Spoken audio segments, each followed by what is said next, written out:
Çoğalaylık tuğanlar, çoğulup kütüp durganlar, birinciden çoğuay çakırganlar üçün çoğu rahmat. Anan Candoğuşu giyiga attırat deyip Canar'da eriştip aldım. Erbek olsun deyip Elibiran eriştip aldım. 50 yaş yüzdün jarımı 50'ge çıkkan karı deyip men 50'ge çıkkandara bular aksakal bolup kaltırgın. Жогорку кеңештен bir кыйкырап, анан айтам ошол жерден. Чоңалайдагы аксакал угуп алыңыз, мен айттым деп. Эркекче. Şu jölök pul degенди өкмөт өзүнчө bir бөлөк пулдай көрөт да, bir бөлөк бирөөгө берип аткансыпчы. Ал жөлөк пул деген ошол байкушка жетпей атат. Балдарына жөлөш үчүн берилген пул да, салыкка келгенде төлө дейт.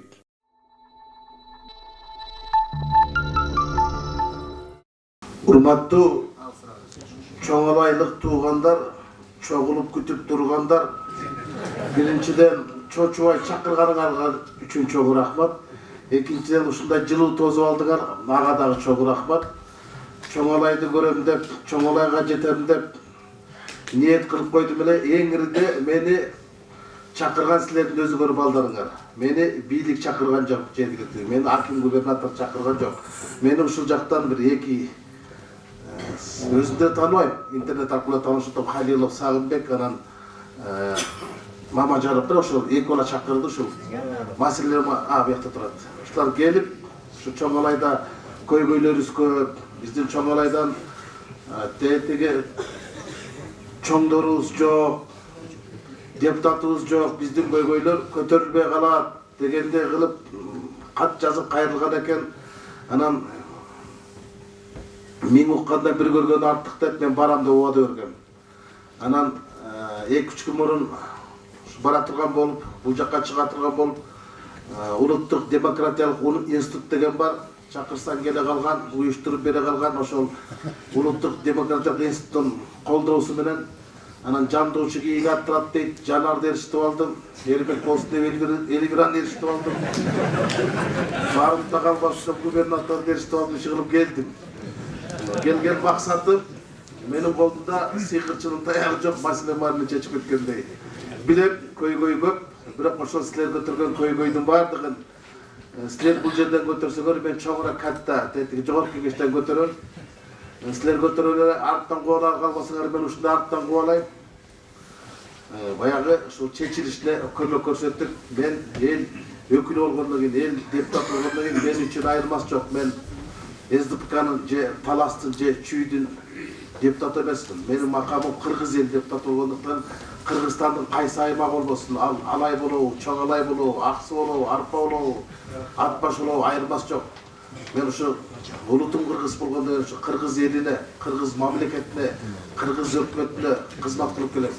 Anan özümde negizgi parzım dep esептейм. Şu eldin jügün götürüp, şu köpçülük eldin köksösün, ben arılsam degen arıl tilek oy maksatlar var.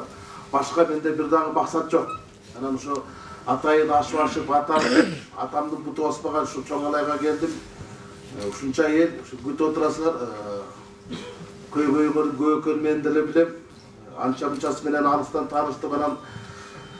Şu жерге барып çoğuluştun bardı kurgak bolup kalmasın dep Bişkekten dagı bu jakka çıgarda Kuataylı Çiçmeli Boronov menen кездешип şu Çoğalayga çoğ saparga аттанып mele tetigi hökümetten tiyешeli organdan kişilerdi koşup jönötübüz. Ошол жерде элдин алдында şu bilgen nersesi boysa жооп берсин. Чегара боюнча адис барсын, ал жакта чегара маселеси бар экен. Su kanalları boyunca mesele var eкен деп bir top ministrliklerden, ведомстволардан жоон төп өкүлдөр келди. Булардагы жооп берет болуш керек. Биз жооп бере албаган нерселерге ана калгандардын бардыгына ыңгайлуу суроо болобу, ыңгайсыз суроо болобу, алыбыздын акылыбыз жеткенинче жооп берүүгө даярбыз. Рахмат. Урматтуу кесиптештер, 50 жаш жүздүн жарымы 50'ge чыккан карыбы деп мен 50'ge чыккандыр булар аксакал болуп калыптырмын. Аягын жыйынтыктайын. Bir top sıralarga Canar öz aytıp ketти анан Жанарда айтып кетпеди. Bir дагы ушул жерде көтөрүлгөн көйгөйлүү маселелердин бардыгы көңүл сырттан чыгып калбайт. Мына жогорку кеңештин атайын 2 камера келди. Булардын баары тартып бизге дистин баарын берет. Биз ошол жетишпей калсак жазганга ошолор аркылуу көрүп, ошол маселенин баарын көтөрөбүз. Эстейбиз. Анан эми көп суроолор болду. Көп суроолорго кесиптештердин бири жооп берип кетти. Мынагы Анарбай Мамажакупов, мен бул жигитти тааныйм. Таласта шаардын прокурор болгон, 5 жылга жакын иштеди болуш керек. Эми ушу мажал алып кетти. Бирок соттун өкүмү чыгыла экен, жана биз атасы менен дагы, тайкеси менен дагы жолуктук. Биз буну көзөмөлгө алабыз. Анан эгер соттун өкүмү чыккандан кийин ал ошол өзүнүн ишинин иштеп аткан коррупциянын курмандыгы болсо, анда эрдик медалына көргөзүлүш керек. Ал ошо посмертно болсо дагы эрдиги бааланыш керек. Муну мен колдойм. Экинчи дагы бир маселе айттыңар, мына Дара Откоргон, Үч Коргон жолу боюнча бул стратегически абдан чоң долбоор экен. Мен ошо транспорт курулуш комитетине мүчөмүн. Мен буну барып билейин. Биринчи азыр эми бир убада берип коюп эртең жалганчы болуп артынан кубалап жүрүп албагыла. Буну транспорт министри чакырып алып, бул планда барбы, бунун долбоору канча турат, эмнеси иштеп чыкты эле, итак деле биз жолдун баардыгын карызга салып атпайбызбы? Карызга болсо дагы салыш керек экен. Бунун боюнча мен азыр айтпай эле турайын, бирок бул маселени мен туура деп баалайм, буну көтөрөм. Анан пособияны айттыңар көбүнчө эле. Пособия боюнча Эльвира Жылгалбековна да кирген. Пособия деген бул жөлөк пул экен да. Ушу жөлөк пул дегенди өкмөт өзүнчө эле бир бөлөк пулдай көрөт да, бир бөлөк бирөөгө берип аткансыпчы. Ал жөлөк пул деген ошол байкушка жетпей атат. Балдарына жөлөш үчүн берилген пул да. Салыкка келгенде төлө дейт. Пособия келгенде сен үйүңдө холодильник бар экен, атың менен 2 коюң бар экен, сага не положено дейт. Ушул туура эмес. Бул туура эмес. Бундай саясат болбош керек. Анан квота дедиңер, бизден депутат жок дедиңер да, Эльвира да айтып кетпеди. Баягы ынтымак болуш керек да. Силер өзүңөр шайлоо келгенде 2009-ту бир болго бересиңер, Кыргызстанга бердиңер, республика атажылыкка бердиңер, СДПКга бердиңер, бүтүн Кыргызстанга бердиңер, аягында иттен жок же ит байлаган жиптен жок болуп калып калдыңар да. Ошон үчүн ынтымактуу болуп, силердин добушуңар бир депутат эмес, 2 депутатка жетет. Ынтымактуу болсуңар. Анан ошентип алыска балдарыңарды жөнөтүп бизге депутаттарды чакыртып отурбайсыңар, өзү эле келет. Антпесе кийинкиде добуш бербей койсуңар да, сыстатасыңар. Анан негизги маселелер силерде эми бул чек ара менен эле, анан кайд экен да. Кайды боюнча мен иликтеп баштадым. Анан мына Улукбек Илимдин бир топ материалдарын көрдүм. Урматтуу президентибиз Сооронбай Шариповичтин дагы түз суроо берген экен, анын түз берген жоопторун уктум. Бирок мен маалымат алдым. Бул жөнүндө бир топ маалымат бар. Бул Улукбекти айтып атпайбы? Анан мага бир нерсеси кызык болуп атат. 2010 жылдын 7 апрелинде алып алыптыр да, лицензия узартылган да мөөнөтү. 2010 жылдын 7 апрелинде тополоң болуп аткан. Анан жана Капар Курманалиев деген ошондо геологиянын башчысы. Мен ишенбейм, ошол акыркы күнү үйүнөн чыгып барат ушуга кол коюп берип кеткенчи. Ал 6 апрелде эле аэропорт аркылуу учуп кетсе керек эле да. Bunun uşal lisenziyasını tekşerişimiz gereken, anan men karap gördüm. Bu жерде emneler öndürületkense, misалы 2009 yıldan başta işte otattı bular. 2012 жылы konsentrasyon zolata 2572 tonna çıkarttırdılar. Anda görgön полученный товарный продукт deydi. 116 tonna, 116 kilogram altın alttır, 491 kilogram kümüş, 116 kilogram met alttır. Bu 2012 yılı. 2016 yılı bulardın kölömü көйүттүр çıkargan. Algan altınlar 233, kümüş 190, 1438. Bu жалпысынан 2018 yılı былтыр эле bular 199 kilogram altın alttır, 1213 kilogram kümüş alttır, 344 kilogram jez alttır da. Anan bulardan төлөгөн айтып атпайсыңар силер, эчтеке төлөгөн жок деп. Анан булар мага жазып беришти. Бүгүнкү күнгө чейин булар оплачено налогов всего 181 миллион 436 миң 622 дейт. Салык төлөптүр булар. Мамлекетке төлөгөн салыктын эсеби ушунча экен да, республикасы. Плановый показатель налогов на 5 лет дейт. Булар 80 миллион сом планда бар екен. Инвестир оны 78 миллион доллар США дейді. Плановый показатель 50 миллион долларлық иш атқардық деп 178 миллион долларлық инвестиция кіргізді деп тұр. Бұл қанша инвестиция кіргізді, қанша тонна алтын алып кетті, қанша тонна күміш алып кетті, қанша тонна жес алып кетті, алардан жер салығына, же болмаса жергілікті салыққа қанша төледі, мен толық маалымат алған жоқ. Маға жалпы жоннамында қылып жазып беріштір.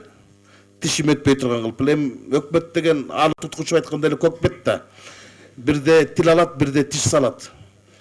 Анан арттан қуалап жүре албасаң оңой менен бербейт да. Значит, оңой менен бербегенге караганда бір балеси бар да, бір мандеми бар, же бір коррупциялык тандем бар болуш керектир. Мен деле ойлоп атам да, анан ушунча алтын, ушунча күмүш алып марып аткан неме, анан ушул кичинекей бир чоңгалайдын маселелерин мындай жерге отургузбай эле бир кенен кулуп салып берип койсо болбойт беле. Маданат үйүн болбок болчу да. Анан силер айтып атпайсыңар, 2 ай өкмөттүн эле берет жана соц пакетте. Мен соц пакет деген бул чын айтканда жана колуштук да.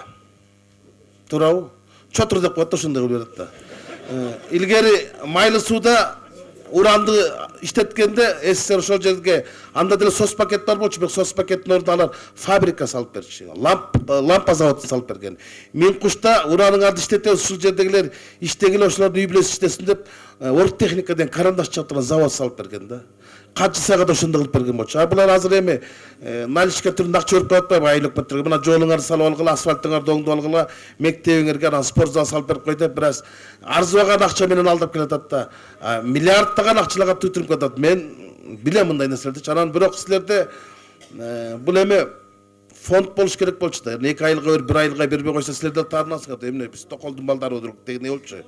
Бул теңсиздик. Анан ошо ортого эле салып, анан ошол райондун көйгөйүн баардыгын ошол фонд аркылуу бөлүштүрсөңөр, ар бир айыл өкмөт калктын санына жараша бөлүп турсаңар, бул жакшы болмок. Бул кайды боюнча, бунун лицензиясынын тактыгы, актыгы боюнча, анан булардын тапкан кирешеси боюнча эмне үчүн булардын жанагы 1 тоннадан 5-45 грамм гана алтын алынат дептир да. Мына ушул жерде менде бир маселе бар да, бизде деле Таласта Вертекс деген бар. Ошолор кайсы бир жылдары алтын ушу 1 тонна кумдан, жанагы алтын аралашмасы кумдан 30 граммга чейин болчу экен да. Кийин булар азайтып отуруп, мына биягы болбой калды, азайып кетти деп отуруп, анан чоңдордун аппетити көбөйүп кетип ошол жака кирип кетет да. Коррупциянын котору бул чоңдордун чотуру да. Мандемдин баары ошол жакта. Жабык иштеп атканым ошол. Бул боюнча биз эми убада өрбөдүкпү? Парламентте жумушчу топ түзөбүзбү, же парламенттик комиссия түзөбүзбү, же межведомственный өкмөт менен бирге комиссия түзөбүзбү? Айтор бир комиссия түзүп аракет кылып көрөбүз. Канчалык майнап чыгат, анан эми бир Кудай билет. Анан эң эле негизги маселе силердин жана чек ара жөнүндө айттыңар да. Туура силер чек арага жакын чектеш жайгашкандыктан силердин чек арага чектер жайгашкан аймак деген приграничный статусуңар болуш керек болчу. Буну мурун эле киргизиш керек болчу. Анткени андай айылдарга өкмөт тарабынан жеңилдиктер бар. Бюджетке наркы белгисине бир топ жылына донорлук уюмдардан да акчалар келип турат. Приграничный статус алып алсаңар. Эми чек аранын түбүндө туруп, анан ошону ала албасаңар, бул уят. Буну жергиликтүү бийликтер кириш керек болчу. Мына жакында эле бир топ айылдардын аты берилди, анан ошолорго статус берилейин деп атат да. Мен ошолордун арасында барбы жокпу, бул карамык айыл менен карап көрөм. Эгер жок боло турган болсо, мен керт башы менен кепилдик берем, мен өзүм сунуш кылып киргизем ошо карамык айылына статус берүү боюнча. Анан негизги маселе жанагы нерсени айтып атпайсыңарбы? Мен бияка келерде ошол Курбанбай Искандаров дегенди кызматтан алып койду. Мен бияка барам дегенде ал киши менен кошулуп келем деген. Тилекке каршы бир базар калганда ал кишини кызматтан түртүп салыптыр. Жаңысы келген экен, жаңысы бул тармакта иштеген экен, мага кат менен гана кайрылып бериптир. Анан бул жазыптыр.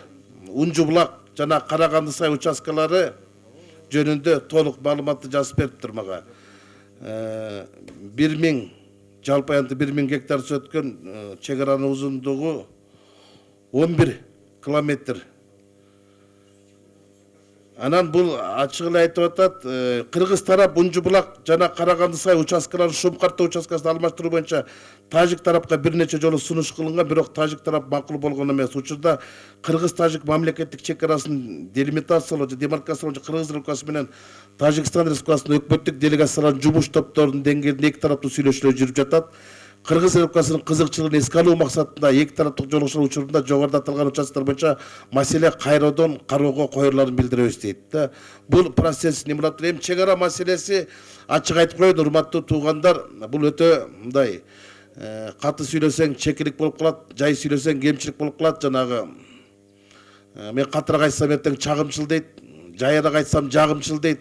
Баягы ат катып басса тас кактуу дейт, жайбаса ас кактуу дейт го. Бул менен каты сүйлөй албайт экенсиң. Жайда сүйлөй албайт экенсиң. Мен бүгүн барып көрүп келдим. Ошол жерге барып, мына жерден бир байкебиз сүйлөйдү. Ошол жерде мен 62-жылы болгон 57 ошол жеринен барып көрдүк. Ошо Унжулактын бер жагында там бар болчу дейт, алма багым бар болчу дейт. Ошол жердин баарын көрдүк. Эми көрүнө эле турбайбы? Биздин ата бабаларыбыз жайыткылы жайлаган, кымыз ичип, мал байлаган жерлердин башка бир мамлекет өткөн силер деле каалабай турасыңар да. Бирок бул маселен мамлекеттердин башчыларынын мамилесине көз каранды. Бул өтө этият кыла турган маселе. Андыктан буну өкмөттүн атайын ыйгарым укуктуу өкүлү бар. Бул маселе жогорку кеңеште каралганда да мына ачык эле айтып коеюн, жабык эшик артында каралат. Анткени бир туура эмес сөздөн эки мамлекеттин ортосуна доо кетет. А эки мамлекеттин ортосуна доо кеткенде албетте ошол жерден жоо кетет. Жоолор чыгат. Ошондуктан бул өтө этияттык болуп турган, бирок мына ушул жерде мына Жанар экөөбүз да Эльвирада барып көрдүк. Бирок биз ушул жерди барып көргөндөн кийин анан бул кандайча жана бир бала айтпады, киши айтпадыңыз, 92-жылы конвенция Минскин ар бир мамлекет өзү ошол жана пайдаланып жүргөн жерлер ошол мамлекеттин менчиги болуп калсын дегенчи. Туура, ал бар. Биздин ошол өкмөт ошол талаптарды коюп талашып атабы, же болбосо мындайча айтканда башка мамлекеттер үстөмдүк кылып, бир аз артка чегинип, корунуп коюп атабы, же алмашуулар болса туура эмес алмашууларга жол берип атабы. Бул мен толук иликтеп чыгалым. Мына Жанар Кубанычович менен Эльвира Чөсүн ушул жерге келгенден кийин, ушул ишти көргөндөн кийин баардык тиешелүү документтерди, ал жашыруун түрдөгү документпи, атайын мындай документтерге дагы гриф секретно деген коюп коет. Андайлар барбы жок, ошолордун баарын алайлык. Айрын баарын алып, анан көрөлү. Көрүп, анан кийин бир жооп берели да. Бул өтө этият кыла турган маселе. Бирок мен айтып коеюн, кандай гана болбосун делимитация, демаркация иштери айыл тажик туугандар менен бүтө элек. Ал жүрүп келатат. Бирок могу жерлерди, жана сиз айткан жерлердин бардыгын биз туруп беребиз. Ошо каккан казыктай болуп туруп, ушулардын 1 метр дагы башка мамлекет өтпөшүнө бир каккан казыктай болуп туруп беребиз. Анткени жогорку кеңешке келет. Жогорку кеңешке келгенде жогорку кеңештин ратификациясы менен болот бул. Эң акыркы сөздү биз айтабыз. Анан кийин жана бир бак айтпадыбы, силер деле эчтекени чече албайсыңар депчи. Биз чече алабыз. Жок дегенде ошол жерде кыйкырып кое алабыз. Өткөрбөй коюп, кыйкырып, мындай чатак салганга чамабыз жетет. Адан эч кабатыр болбосоңуздар да болот. Эми ошол менен калган маселелердин бардыгын жазып алдык. Эми көп нерсеге көңүл бурулбай калса, айтылбай калса, Көйгөйүн биринчи айткан айтты эле болсун. Жанагы бир айдын көйгөйү 15 жылдан бери кетилбей, талада калып атабы деп атпайбы? Мен сагы келип келдим. мен айтпадымбы сизге? Мен бирде өкмөт тил алат, бирде өкмөт тиз салат депчи. Мен чече турган министр ал соц пакетке кирет. Мына жанарлар ошо министр чакырып алып туруп, ушул айыл боюнча мен акимден сурадым. Ой, мага ишенип келгенде мен өкмөт башчыны эмесмин да. Өкмөт башчы болсом азыр эле буйрук чыгарып берип коймокмун ай деп. Буну арттан кууп, ошонун мен 15 жыл күтсөңүз, эми 15 күн күтүңүз, лично мен жооп берем болду. Жогорку кеңештен бир кыйкырап, анан айтам ошол жерден, чоң алайдагы аксакал угуп алыңыз, мен айттым деп. Эркекче. Рахмат.